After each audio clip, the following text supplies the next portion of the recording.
Lutzman, Managing Director of Opimian. Most of you know me, have seen me. I've been doing a lot of video lately, and I'm here today with Martin Krajewski, who is a longtime partner of Opimian, over 25 years. Thank you, Martin. And Martin, we keep increasing, well, no, you keep increasing the things that you make, so we continue to increase the things that we carry, which is wonderful. We thank you for letting us be the distributor of your products in Canada. And I think I don't need to go much further into, I'd rather you introduce yourself, Martin, and talk about yourself. Some of you will note that I've often had to keep the conversation going in these virtual chats. I don't think that's going to be the case with Martin. And he's assured me that if he's gone too long, if he's going too long, he's given me permission to interrupt him. But if I may, I will propose a toast to Martin and to all of our Opimian members. Cheers to everybody, and over to you, Martin. Thank you very much. I notice a lot of familiar names on the top bar, and also a few new friends. So I'm delighted to see you all there, and I'm delighted to be able to do this with Anis and Michael. We have a long history, relationship, a very special relationship with Opimian, which we are very, very proud of. And as a consequence, Opimian have allowed themselves, or maybe I've tricked them into being a little bit of a guinea pig on some of the many projects that I've done over the years. But we're still talking to each other, and we're still working with each other, and it seems to have gone okay. And one thing that our relationship has really been wonderful is that tonight we're seeing Chateau Seraphine. Last year we introduced Innocence to Seraphine. Tonight we're also introducing Elegance Rosé, the new product. Opimian are the first people that see these wines. Whenever we come up with something new, I generally, quietly, carefully talk to Michael and to Greg and to Anna and lay the ground and say, could we just put this forward? Would you help us? And your feedback is always tremendous. I'm very pleased to say that most of the things that we have done with you, we continue to do with you, and they've gone very well. So we really thank you for your support. We're sorry that we haven't been able to see you face to face for a while now. We generally have Opimians coming through Bordeaux and visiting us. And as you'll probably all be aware, we have a project Aristia in South Africa and in the Cape Lands as well. And so we get a few Opimians down there. A couple of years ago, Opimian were out there on their biannual visit, get together. And so we saw you, and we hosted a lot of people. It's always great fun. And it's even better for us when we get the opportunity to come across and to see you on your home turf. My daughter Charlotte, who's now the winemaker at the two Bordeaux properties, she came across a couple of years ago and had the most amazing trip. I think she went to places that she'd never heard of and never knew existed. And I can vouch for that because I've done two trips in the past and must be due another one when things open up. And I went to places like Whitehorse, which I had no idea what Whitehorse was, but I found out, and there was a lot of snow when I was there. And Carl, you're on the line. You'll remember I came to Yellowknife. I think it was like late October, something like over Thanksgiving. They were just, it was very funny for me. They were just taking the floats off the planes and putting the skis on them. I've never seen anything like that before. But I made a lot of friends, had a great time, and sorry that I haven't been back recently. I have an empty glass, so whilst I'm talking, I'm going to open this bottle of Exuberance, and I'm going to start to tell you a little bit about the history and a bit more about our relationship with Opimian. The Exuberance Rosé and the Elegance Rosé, they're both in Vinalock closures, glass closures. And if you haven't opened these before, they're pretty simple to open. You don't need a corkscrew. You just grab the little gold piece of the foil, take the top piece of the foil off, and then you're presented with this glass vinyl lock closure. Maybe you can see on the top there is the emblem, the Clos Cantenac and Sanglier.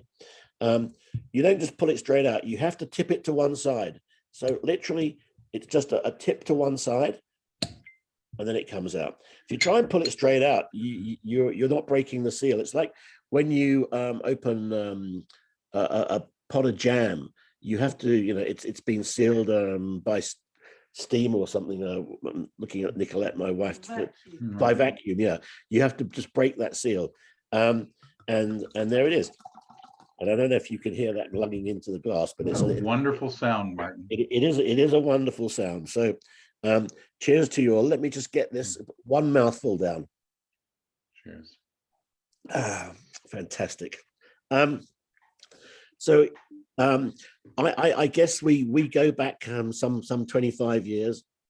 We started working with Opimium way back with Château de Sceaux in Entre-deux-Mers, and had a long relationship with that property.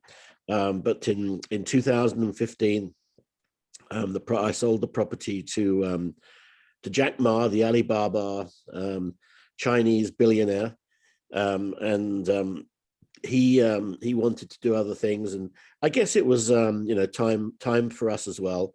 It wasn't a relationship that probably was going to develop any further. I think Jack Ma has other ideas, had other ideas, but we were very fortunate because we were also at that time already working with you and had been working with you for some years on Clos Cantenac, and so the relationship continued, and here we are today, Clos Cantenac and Chateau Seraphine, both in this offering, and that's wonderful.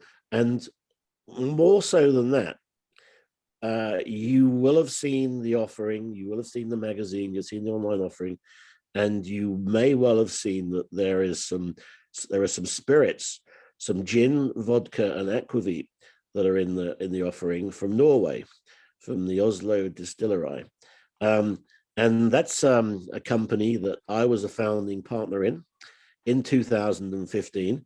So not only do we have two of my products in the offering, we have three. It's a little bit cheeky. Anna and I talked about this, and Greg and Michael some time ago, and thank you very much. I hope that you'll also enjoy those products. The when we set up the distillery in Oslo, two partners, Marius Vestnes, Norwegian, and myself and Martin Miller, who, like me, is first generation Pole, born in England, with a long history in spirits.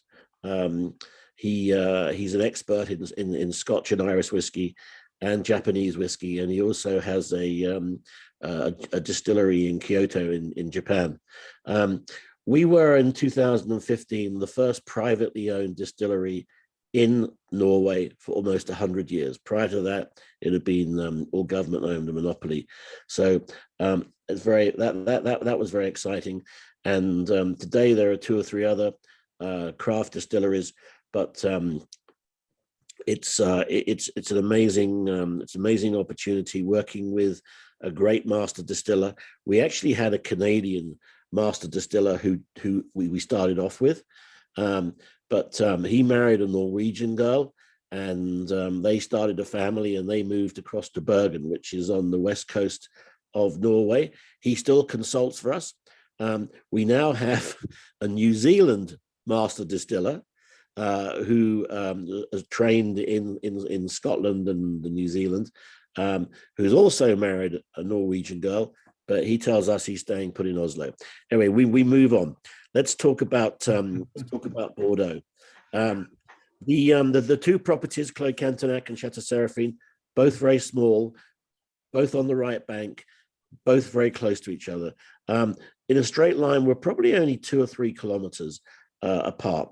Clos Cantenac sits on the south, towards the southwest side of Saint-Emilion, and Chateau Seraphine on the the northwest and southwest. The main grape varieties there are Merlot, but we do have Cabernet Sauvignon and Cabernet Franc at both properties. The Cabernet Franc, only Cabernet Franc at Seraphine. The Franc and Sauvignon, Cabernet Sauvignon in Clos Cantenac. The soils are very different, but the microclimate of Pomerol is completely different.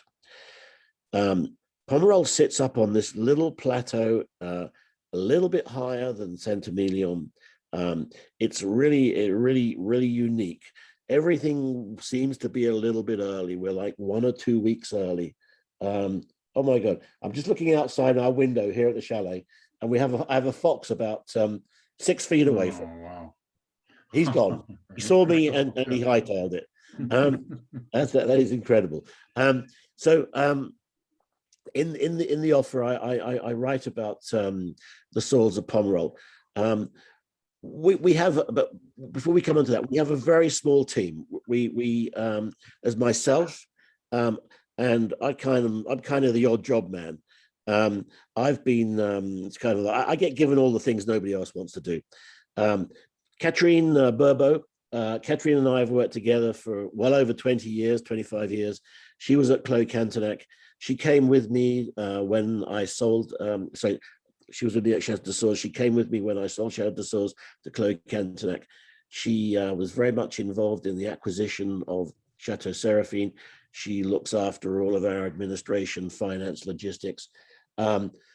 I could not live without her, particularly when it comes to working with the Canadians or the LCBO, because I look at all of the requirements, the documentation, the import stuff, the labeling, and my eyes just go completely cross-eyed. But Catherine, with your team over there, does the most amazing job. And every year it seems to work really well. So Catherine's a really very important person. We have Damien, our vineyard manager, our chef de culture. Damien joined us a few years ago. He's a young guy from Bordeaux, a Bordeaux wine growing family. He worked for 10 years at Chateau Pavie, the famous Chateau Pavie, and he came to us. And he's really made a big impact. He's brought his knowledge of Bordeaux. Obviously, when you grow up in a wine growing family in the region, you can imagine he didn't have summer holidays. He worked on the farm. He didn't have weekends. He worked on the farm. But he loves what he does, and he understands the soils of the right bank very, very well, and all of the intricacies and everything that has to be done from the end of the growing season, from harvest through to pruning, and right the way back through to harvest again. So Damien's a really key guy. He controls everything pretty much that happens in the vineyard. He works very closely with Charlotte. Although her main responsibility is the winemaking, they really work a lot together in the vineyards. They spend a lot of time. Damien's the guy sitting on the tractor. Damien's the guy calling the shots, but they handle a lot of the strategy themselves. And that's in terms of how we work. And we're leaning now more and more to being bio, completely bio. We don't use pesticides. We haven't for years, weed killers. We work by horse about 50% of the vineyard now for all the soil works. And that's increasing. It's difficult because horse takes so much longer. Tractors go fast, but the work the horse does is so much more precise. And it's really beautiful when you watch the horses work. They always work in a team of two as well. We have a fantastic, we don't own the horses, unfortunately. They have to work every day. And, we only have work for them probably 10 days a year. So we work with a contractor in Lalande de Pomerol. So that's, again, very, very close. and they come over and they do the work. Damien has another very experienced guy in his team, Yannick, who's been around Bordeaux for about 25 years. Again, has worked for some really good properties. And then we use a team of local artisans for the additional work that we need to use, the green harvests, all the green works through the year. We have stagiaires who come and work with us. We tend to try and take somebody from April, May through until about August. That'd usually be somebody who's studying at university. They can be from anywhere in the world, as long as they have the ability to come and to work in France. And then we take another at least one other person for harvest. Charlotte works with a young girl called Leah. Leah joined us only a couple of months ago. She's very much the understudy to Charlotte on the winemaking side. She's there doing all the work throughout the year, the racking of the barrels, the souterage, the preparing of the blends, etc. She has a great CV. She's only about 25 or 26, but she's worked at Chateau Yquem as part of her stage, and then at Domaine de Chevalier in Pessac-Léognan, and then before she came to us for 18 months at Chateau La Gaffelière, Saint-Emilion Grand Cru Classé, which is not too far away. So that's our small full-time team. So, as you can imagine, we're pretty hands-on. And over the years, you do get to understand what you're dealing with, although nature throws you a curveball at least 6 times a year. You'd have heard about the frosts that Bordeaux suffered this year. This is a relatively unknown phenomena to us. The last big frost in Bordeaux was 1991. So, by the time the next frost came along, which was 2017, I'm talking about frost that actually damaged the vines. Most people who were around in 1991 probably were retired or just forgotten about 1991 become 2017. The last couple of years, it's been a bit more of a worry for us. This year particularly, we had frost alert for about 10 days. We actually lit candles in the vineyards for 3 nights, 2 nights running, and then a third separate night. It's very critical at the time of bud burst. And when you start to go into leaf. But what was unusual this year is that the cold period was prolonged, and usually when you get frosts, for us anyway, it's around the dew point. It's just around the point of dawn, but we were getting very low cold temperatures from about 3 or 4 o'clock in the morning. So unusual. You can deal with this in a number of different ways. I'm sure you Canadians know all about the cold weather and frosts. It's new for us. We're using candles. They're like 1 gallon paint pots, I suppose, with a special filling. It's some sort of vegetable matter, and they burn for about 8 hours. So we can use them twice. We need to get them light an hour or 2 before the cold point, and then we need to keep them going. And if we're careful, we put them out, and then we can use them twice. But once you've used them twice, that's it. And as you can imagine, the whole of Bordeaux has been buying candles over the last couple of years since the frost phenomena returned. So the candle maker can't actually keep up with supply.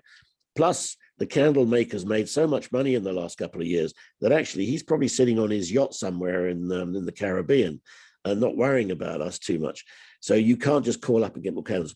But as always, there are now new innovations, and we're looking at frost machines. And I guess that the candle solution will be just part of the jigsaw puzzle going forward. But maybe the frost is a cyclical thing. I was talking to an old neighbor of ours about the frost and saying how unusual it was. And he reminded me, not that I could remember anyway, that in 1961, 62, and 63, Bordeaux suffered very hard frosts. And when I then thought about that, that explains why you see very, very little wine from that vintage. Even though it's a long time ago, the production was very, very small. Just going back to... and Martin, can I have you do a tasting of the Elegance? Yeah. And yeah. I've opened the Exuberance. Let's grab the Elegance. So the difference between Exuberance and Elegance, the Elegance is a very careful, I mean, the Exuberance is all hand picked, very carefully destemmed and pressed. The Elegance is a very fine selection. We actually go bunch by bunch through the vineyard. So we may be just taking one bunch from a vine, we may be moving down, taking another bunch, 3 or 4 vines, whole bunch pressed and settled. And then this is actually aged in a concrete egg. The color's very fine, very pale. It has a great viscosity. It has much deeper expression. Now the Elegance also has great expression. Perhaps the Elegance is the way of describing this. This is like a first growth Bordeaux as opposed to a 3rd or 4th or 5th growth Bordeaux, in that the aging potential is longer. This is a rosé wine, but it's not necessarily a rosé wine that is made to drink the moment the sun comes out, immediately after it's bottled. This is a wine that we believe is going to age very, very well. A lovely salinity to it. Has a really great mouthfeel.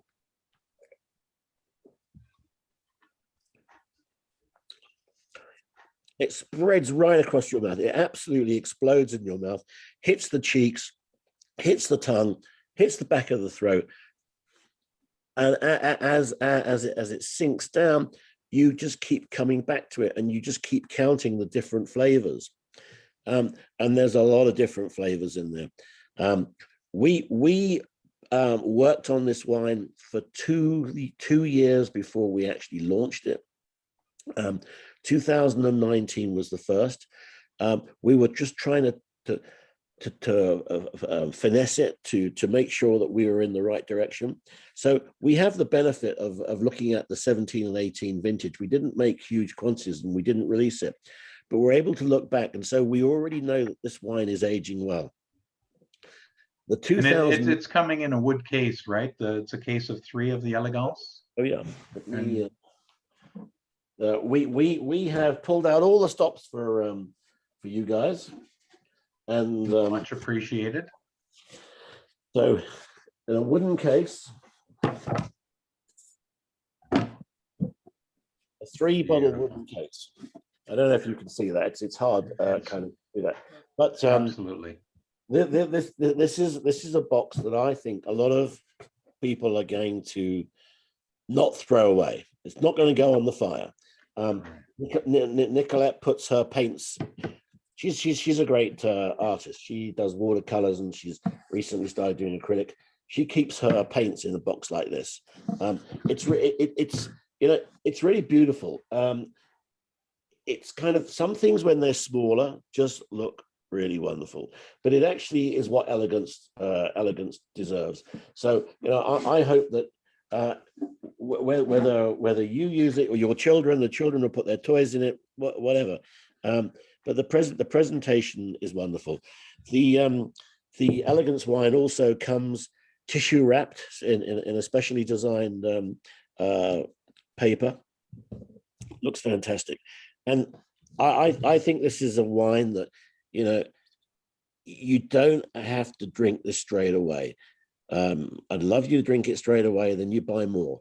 But don't feel compelled. And if you happen to find a bottle in a couple of years' time, don't be dismayed. It's a rosé, but honestly, this wine is going to last the distance. Michael, I think, was telling me just before everybody came on that he has found a bottle of Exuberance 2015. 2015. That's our first commercial release. Yeah. And that's still drinking well. So rosé wine's a serious wine today. serious but fun. No wine is too serious. Doesn't well. You maybe just recently, the last couple of days, read about the bottle of Petrus that's been going around orbiting around the Earth for the last 14 months, Right. and is going to go to auction. And apparently, there's a price tag on it of about €1 million for one bottle of Petrus. Yeah. That's quite extraordinary. I do believe the money's going to charitable causes. They're the two rosé wines from Clos Cantenac. What we have at Clos Cantenac, 6 hectares of red and 2.5 hectares of Merlot, which we use for rosé. Our soils there, very important on the right bank, and very important in the last couple of years where we've had very hot summers. Okay, there's some erratic situations in terms of rain, heat spikes, and all the rest of it. But climate change is, I'm afraid, with us in Bordeaux, as well as other parts of the world. Our soils are limestone and clay, and that's really important because that enables the vines, even in the long summer months, to still be able to access water. The clay holds the water, the limestone holds the water. There's the capillary action of the water coming back up through the limestone, and the vines getting just enough. We have just one small parcel of vines at Clos Cantenac, which we call the Minière, which is less than half a hectare, which is on a gravel outcrop. It sits high on a bluff above the River Dordogne. The vines there are very, very old. They're 50 years plus, and we manage to get great fruit from them every year, but we have to crop very low because when we have drought situation, water deficit, even those vines are suffering with their very, very deep roots. But they do certainly bring some great character. And before we move on from the rosés, Martin, I just wanted to mention that those are available. The Exuberance is available in 3 formats, right? We're going to do the Magnum and then the double Magnum, or do you call it a Jeroboam? We refer to it as a double Magnum. Yes, So yeah. the Exuberance comes in cases of 6 bottles, 3 Magnums, and single double Magnums. The single double Magnums are in a beautiful wooden box, and it doesn't have a Vinalock closure because they don't make a Vinalock closure large enough. So they're corked and then they are hand waxed. So the bottles look just brilliant. Hey, it's only 4 bottles of wine. You just need a couple of friends around. You make a statement when you bring that one out. and that's just a starter. So you haven't got to worry too much. The Elegance, I think we're only offering that in bottles on this occasion. Yes. And a beautiful bottle, may I say. Thank you. We wanted to do something a little bit different. We show these wines to the press around the world, and we always hold our breath when we do so, and we wait for their reports to come in, and we've been really thrilled with the reviews that we've been getting on these wines, going all the way back 25 years. We when we were at Chateau de Sources, we were pioneers of rosé in Bordeaux Merlot rosé. And we've continued to that. What we're doing today is making it in very small quantities. I think in 2009-10 we were making 300,000 bottles of rosé at Chateau de Sources and another 100,000 bottles of sparkling rosé. And when you consider we make less than 10,000 bottles of Exuberance and only 1,000 bottles of Elegance, this is this is working on a really micro scale, but working really with great precision, and we love to do that because Saint-Emilion isn't a place most folks make rosé, but we want to do it. We have a great surprise maybe for you next year. I don't know if we can persuade you. Very few people in Saint-Emilion make a white wine. Again, Charlotte, for the last few years, has been working on a project. She worked in Australia and New Zealand for many years, South Africa. She's worked with a lot of white varietals, and we wanted to do something in Bordeaux. We didn't want to do a straight Sauvignon or Sauvignon, traditional Sauvignon Semillon blend. So she has come up with 100% Semillon. There's only one other property in the whole of Bordeaux that makes 100% Semillon. And that only came out, I think that was only launched about 2 years ago. So we have a very small quantity that we made in 2020. It's not a commercial quantity. It's just enough to go around our table, but we're hoping to repeat that, but increase the volume a little bit in 2021. Probably going to be 800, 1,000 bottles. It's something we'll talk about. So, hey, before you go on, I've got a couple of questions that Carl's been very, very patient. Thank you, Carl. Carl was asking, saying that the wines of Pomerol seem more expensive than Saint-Emilion. Would you want to comment on that? Is there a reason for that? Hey, Carl's always been a cheapskate, you know. Yeah. I didn't want to say anything, but Pomerol's the holy grail, you know. A hectare of vines in Entre-deux-Mers sells today between 10 and 20,000 euros a hectare. When you cross the river, and that's all you do, you cross the river Dordogne from Entre-deux-Mers into Saint-Emilion, onto the sandy plains, and you go up to 250 to 300,000 euros a hectare. When you get to where I guess we are, we're not up on the top of the plateau, but we're just where it starts to get interesting. It can be anything from 300,000 to 500,000 euros a hectare. So bigger mortgage payments is what you're saying. Yes. Yes. When you get to Pomerol, the cheapest vines in Pomerol now, if you can find them, bearing in mind Pomerol is only 600 or so hectares out of a total surface of 110,000 hectares in Bordeaux, 5,000 hectares in Saint-Emilion. The entry price in Pomerol is around 2 to 2.5 million euros a hectare. Wow. I was showed a few months ago a half a hectare, not far from where we are. Well, nowhere as far from we are in Pomerol. It's not the best, it's not the worst. It's 4 million a hectare. So wow. There's kind of some equation there as to why the wine's more expensive. But as we know, and Carl knows, Carl's actually just kidding. Carl knows that the wines of Saint-Emilion and the wines of Pomerol are different. You have Ozone, and you have a Cheval Blanc in Saint-Emilion, which are just the most sensational wines. They are absolutely beautiful, and they pretty much rival anything anywhere in the world.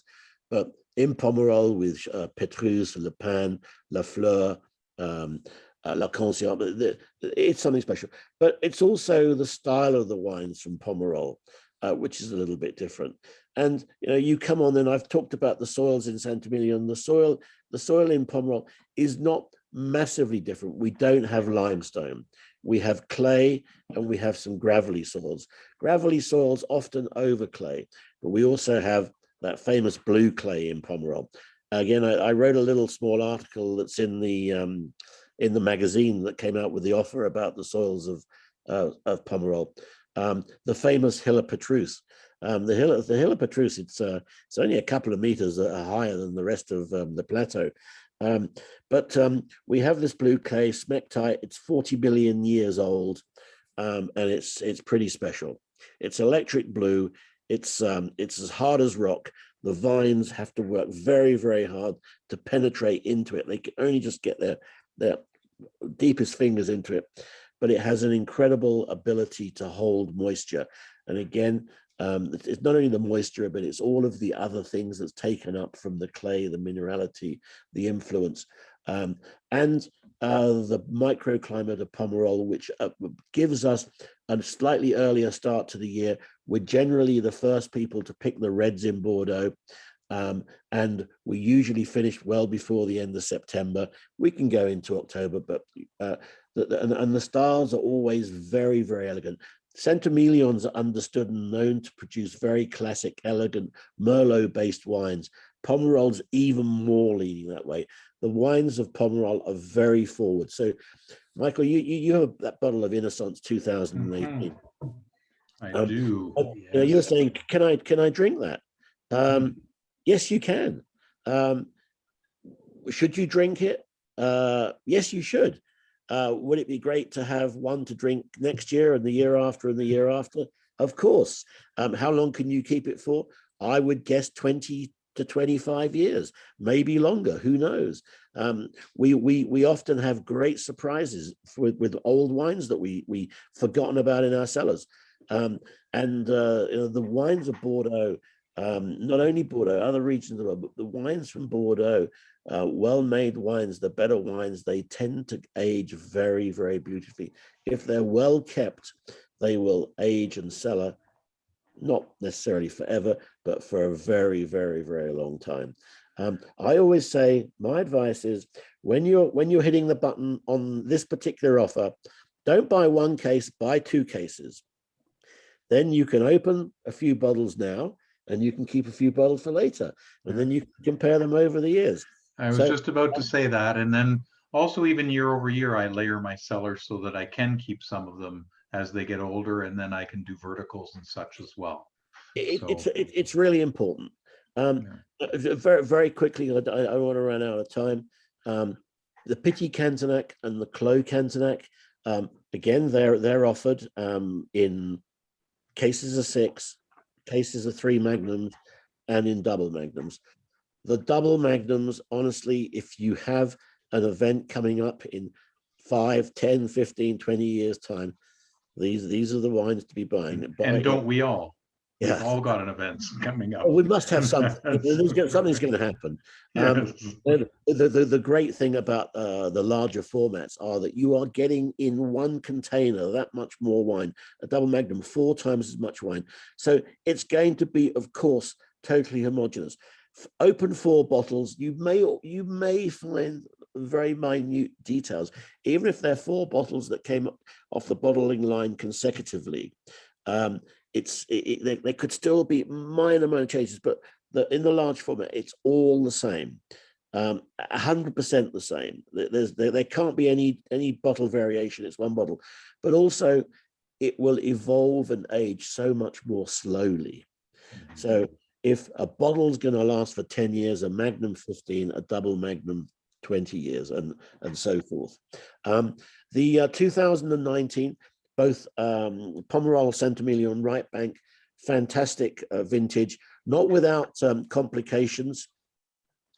There was it was a very wet winter, but an early bud break. We had frost alert. We had good weather. We had rain at the end of April, but a very, very successful flowering at the end of May, beginning of June, fruit set, and then a pretty long, hot, dry summer with some heat spikes. But as we came into end of July, there was some refreshing rain, which really helped and helped revive the vines, particularly the young vines. And then as we got through into August, hot days, but cool nights. And that's really important. The nights got cool, and that extended right the way on to September. Lovely daytime temperatures, cool start to the morning, getting up to high temperatures, 20, 25 by mid-afternoon, but then tailing off. Really great for phenolics. So these are wines that I think are going to last a long time and going to last well, but at the same time are approachable early. Picking dates were very, very important because of the heat and the alcohol levels.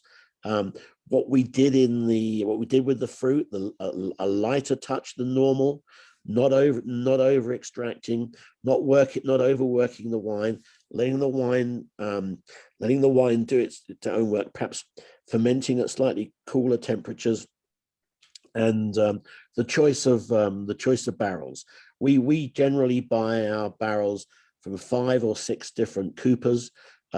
We work with them on a regular basis, so we pretty much know that we're going to have 5 out of those 6 cooperages in our cellar every vintage.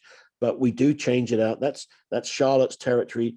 She works with. We have a great winemaking consultant, Florent Dumeau, been with us for over 20 years.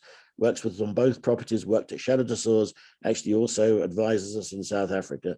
So between them, they work out. The wood regime is always very, very important. The racking of the wine when we rack, the souterrage, the blending, all very important. But I think 2019 and 2020s in a similar vein. These are years where you had to really get your decisions right in the vineyard, particularly your picking dates, and then the treatment of the fruit. 2018, 19, 20, 3 fantastic years, a trilogy. I can't remember the last time we got 3 great years together. Not in my lifetime anyway. And I go back quite a long way. I go back to 1955. We've had great vintages. We certainly, or even recently, 2015 and 16, 2009 and 10, 2005, 6, maybe 2000. But we haven't had the 3. So we've had these 3 great vintages. Technology, or the use of the modern use of equipment, understanding what's going on in the vineyard. We don't have to go out into the vineyard at 3 o'clock in the morning to know what the temperature is anymore. There are these temperature posts all over, stations all over the place. We can send drones up and down. We can see where there are deficiencies. We can see where we have to do whatever. So we're able to work much better, much smarter. But at the same time, this is a natural product. This is really, what nature gives us, what God gives us, and the few decisions we make have to be absolutely right. But I think, in this current offer, I know there's a lot of other Bordeaux wines. I'm sure that they're all going to be of very, very good quality. So Clos and Petit Cantenac, what you expect, you've had these wines in the offer for a few years now. There are not going to be any disappointments. I think they're a step up from where we were. 18, 19, 20, all going to be wines that you can drink relatively early if you want to. If you do that, you just open them, decant them, leave them for a couple of hours, or you wait. You wait as long as you want to wait. You can't lose either one you choose. You can't. And hey, if you forget about them and you move on somewhere, your children are going to thank you. Don't worry about it. Coming on to Pomerol. So Innocence and Seraphine. So this is a property that we bought in 2016. It wasn't on the market. It was a property that was always going to be for sale because the folks that owned it they were old. They died. Their son and daughter had inherited it. The daughter, who was in her 50s, lived in Paris. The son lived in Libourne, the local town. But in fact, his main activity is not wine. He wasn't really interested in the vineyard. He ran it for a couple of years while the inheritance was sorted out. But it was always going to be sold. Unfortunately, our bank, we bank with the same bank, and it was an introduction from the bank manager. Now, normally I don't trust the bank manager, but this was great because when things come up for sale in Pomerol, you never hear of them. They're gone. They're the Pomerol mafia, the Tiamponts and the Moexes who own the Petrus and Trottoir and those properties. They have their ears to the ground. Nothing moves without them knowing. So we were really, really fortunate. We bought this, just these 2.2 hectares. The vines, they've been a little bit neglected. They'd had a couple of years where they hadn't really been worked particularly well, but we could see the potential. We replanted almost half of the vineyard immediately. That's a big call when you only have 2.2 hectares. Those vines are now, for this coming vintage, 5 years old. We're going to get pretty much a full crop from them. We're not going to crop it a full crop. We're going to take it easy. We're going to, rather than going at about 45 to 50 hectoliters, we'll probably be around 30, 35. So we don't want to overwork the vines. We want to take less fruit but have better quality. We've done a lot of work, not only on the replanting but on the parcel that we kept. We completely reposted, retrellised, started to work in a different way. Again, really looked at what was in the soil analysis. I've talked about we work by horse. I really believe 100% that working by horse is better than working by tractor. The horse is not only beautiful, it's not only that romantic notion, but it's the footfall. It doesn't compact the earth. It doesn't damage the land. It's very much there. The tractor, even the best tractor driver, is the tractor's heavy. It compacts the earth. It doesn't respect nature in the same way. It bumps the post, it bumps the vines. So that's the way that we want to go. We want to be very, very hands-on. We're going to try and do as much of our green works this year, possibly 100% of all the green works, from pruning right the way through to harvest by hand. The only thing that we will do by tractor this year is to do some treatments with the benign Bordeaux sprays for mildew. But even that, we're going to try and figure out a way in which that we can do without tractors in the vineyard in the coming years. Not really practical to do it by hand, to have somebody walking up and down. But there's some innovations, electric quad bikes and things like that we're looking at. Anyway, we having bought the property, we also bought an old house, an old winery, and we completely pulled everything down, started again, built a winery which was very much designed for the vines that we'd bought, the small plots, taking into account what we were going to replant. So we're looking really at 4 parcels. With each parcel of vines is about 1 hectare, and we replanted about half of each parcel. So the way the winery is set up in terms of not only the fruit receival, but how we the tanks and the barrels and the whole thing is with that in mind. Being cautiously optimistic and forever looking to the future, we built the winery so it could take at least another hectare of fruit. Now, I've told you how much a hectare costs in Pomerol. That's not what we paid for it, by the way. We paid a lot less. So I don't know where that other hectare. You shouldn't tell them that, Martin. I'm going to have to win the lottery or something. Or I'm going to, my next door neighbor is going to give me the vote. The difference in the wines is staggering. The quality is very, very equal.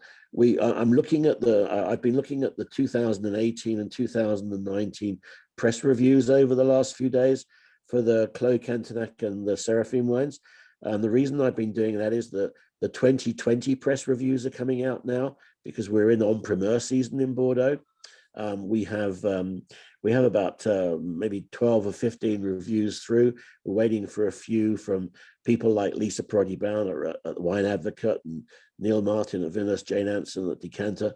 But looking at their reviews and the words and the scores, Clos Cantenac and Seraphine are getting very, very great. They're getting really great reviews, but the wines are different. The wines are Centimillion and Pomerol, and there's literally a road and a small forest in one part that divides Pomerol from Centimillion.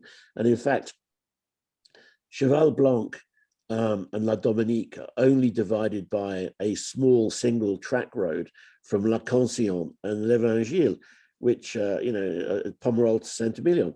So it's kind of hard to understand, but when you live there and you work there and you travel around, Nicola and I have bicycles, and we bicycle around Saint-Emilion and Pomerol, and it's really interesting because at that level, at that speed, so I don't go very fast, you really notice different things.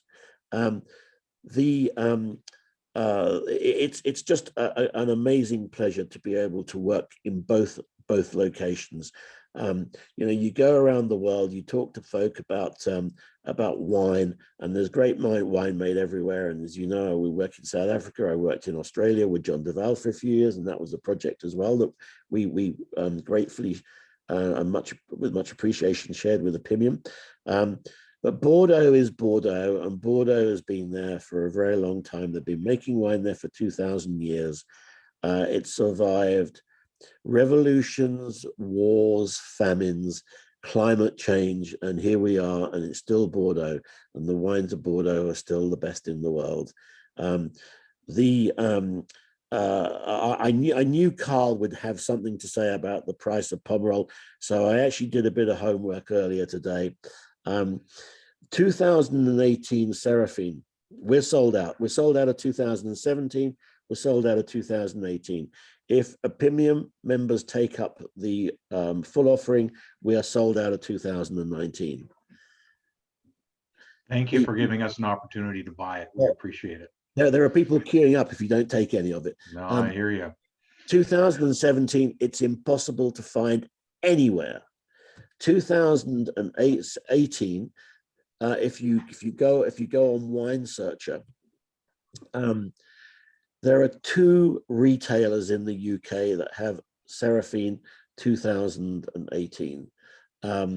One is offering it at about in Canadian about $300 a bottle, and the other's about $325 a bottle.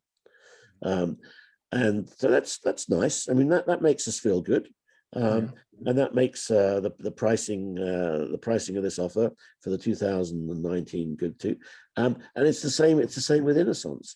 It's about twice the price, but there's like one place that you can find Innocence in the world.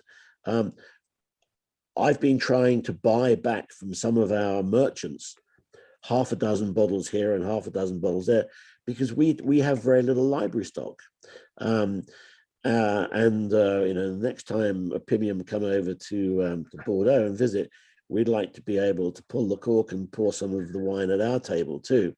We don't want you to go away. We don't want us to have to bring our own. That would be good actually if you did. So don't rule that out.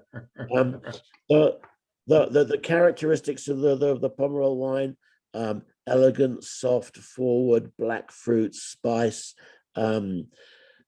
fragrance. There's a lot of black fruit in there, but not sweet fruit. It's very balanced, good tannins. I was talking to a master of wine today who is a reviewer who tasted our wines. We're doing an online tasting, and we sent him a sample. We couriered him a sample of the wine, so he'd taken a tiny bit out of the bottle, and as we finished up, I said, okay, so what are you doing for this day? He said, well, I have a number of other wines to drink. He said, most of them, when I've drunk them, the excess will go on my doorstep and my neighbors come and pick them up and drink them. He said, but this one, Chateau Seraphine, he said, I'll be drinking that tonight. This is a wine that we picked the fruit in September. It's the beginning of May. The wine will not be bottled for another 14 months. You can already drink it. Wonderful. So, does anybody have any questions for Martin? There was one more other. Carl, you were asking about carbonic. Which wine were you asking about? Carbonic maceration. Thanks for this, Martin. It's been great. When you were talking about the rosé, you said that for the new rosé, it was whole bunch, and was there carbonic? Did that result in carbonic maceration, or was it quick enough that there wasn't much. Well, we bought a new press last year, a Boucher Vasselin Inertis press. It's a small press. It's only 22 hectoliters, so it's just about a couple of tons.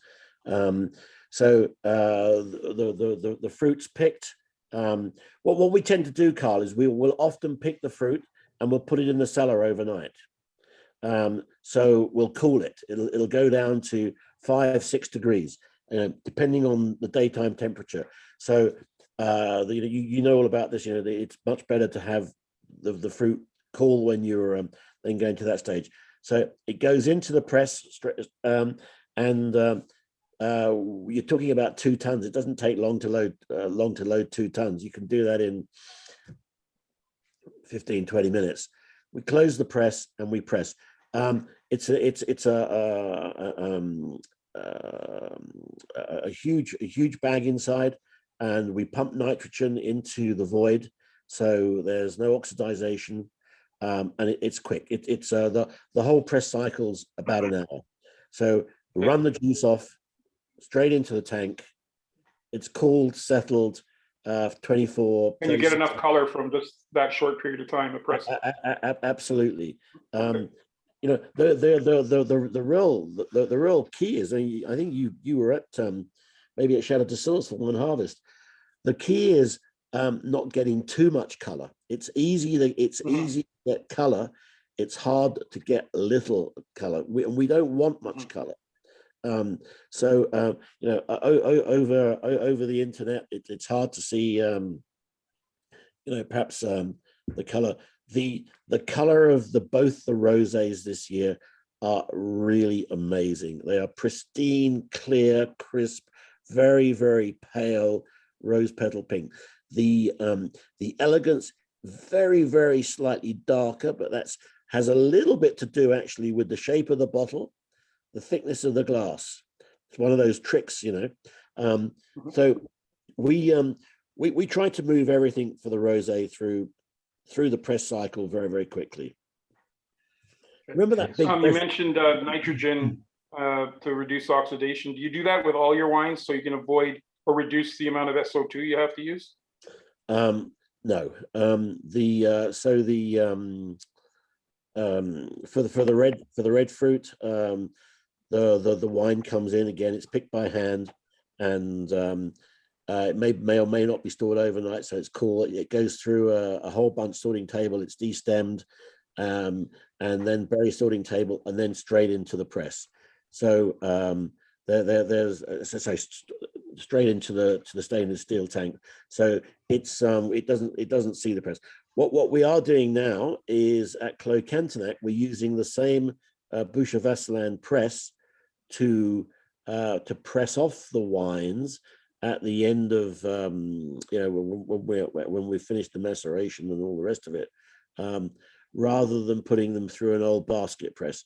And this is something that Charlotte really likes, because it does actually reduce the amount of time it takes, and it does reduce the oxidization. So that helps. Great. Well, we're just after 6 o'clock now, and we like to try and keep these to an hour or so. Thank you so much, Martin, for taking the time to do this so late in the evening where you are. We really appreciate that. And thank you to all of the Opinion members for joining us. Thank you, Anais, for running the show. Really appreciate that. And again, to reiterate that some of these wines, especially Seraphine, are very limited. So if you are planning to order it, I recommend that you order it early, because we will sell out of those wines this time. Yeah. Honestly, Michael, I don't want to interrupt you. No, please go ahead. The Chateau Seraphine is the zenith of what I have done in my winemaking life. It's just a magical journey. Not only have we been on this journey and got to the destination, or we're at the destination, the journey continues, obviously, but the wines are a revelation. I should have believed, but and I am very optimistic, but I am surprised and excited about the quality of these wines. And it's not just me saying that, it's the world's press saying that. And we after let me see, 2019, 17, 19, our third vintage. We have a fourth vintage in barrel. We're in 20 countries around the world from a standing start.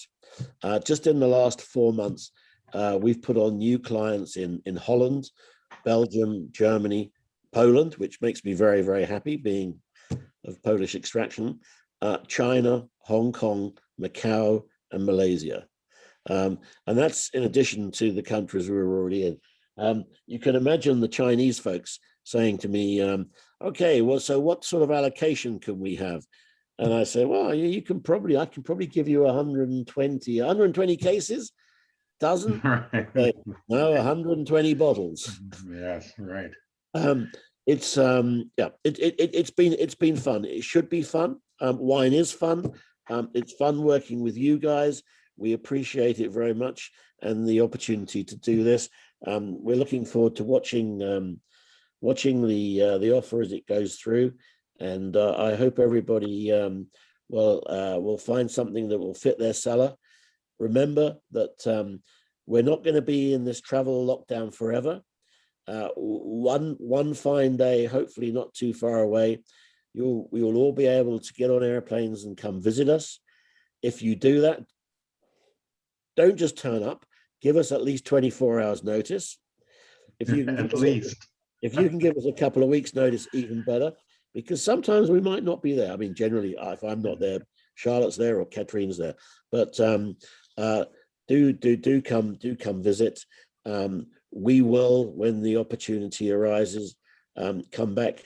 I'm busting to go back to Yellowknife, Carl. I know you're not there anymore, I can't wait to get back to Whitehorse. I don't remember the name of the Opimium regional director who looked after me there at the time. It's going back a few years. Paul Barrow. Paul, yeah. So Paul says to me on Saturday evening, "What are you doing tomorrow, Martin?" I mean, there's like 6 feet of snow outside, and I don't have a car, and I don't even know where I am. So I say, I'm not too busy. He says, "I'll pick you up at 8 o'clock. We'll go for breakfast." And we drive to, is it Haynes Crossing or Haynes Junction? Did you know? Carl, only you would know that. It's like Junction. It's like 2 hours drive. Yeah, right on the Alaska border. Yeah. So right next door, then. That's here in Canada. 2 hours is nothing to us, Martin. Two hours drive. It's snowing. We see one truck on the way there. We see a couple of, I don't know, moose or caribou on the way back. That's it. When we get to this place, it's half a dozen wooden houses. That's it. And what's your point, Martin? No. And Paul says to me, "This is the best breakfast in the territory." And we walk into this little place, and there's a little Chinaman about 4 feet tall, and he says, "What do you want?" And Paul says, "We've come for breakfast. There's nobody else there." And he said, you want Canadian or you want Chinese breakfast?" Look, it was fantastic. It was something I'll never ever do again in my life. I loved the whole trip from St. John's, Newfoundland, all the way across to Vancouver and Victoria, Halifax, Edmonton, all the places in between. I went. So we look forward to coming back, and we look forward to seeing you over here. But the burning question, Martin, which did you choose? Which breakfast? I seem to recall we had a little bit of everything. Yeah, I thought so. That's good. Well, there seems to be an awful lot of people on the call that have been to visit you already and that they know you well. So you can say hi to everybody that's hoping to say hi to you.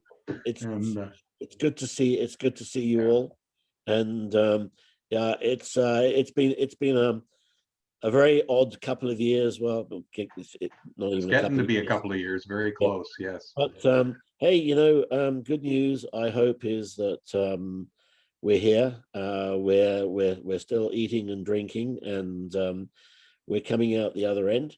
And there's a lot to look forward to. Make sure that you drink well and eat well, and Never ever be afraid to open a second bottle. Regardless of the size of the bottle. Cheers, everybody. Cheers. Have a good evening, everybody. Thanks again, Martin. Take care, everybody. All right. Goodbye.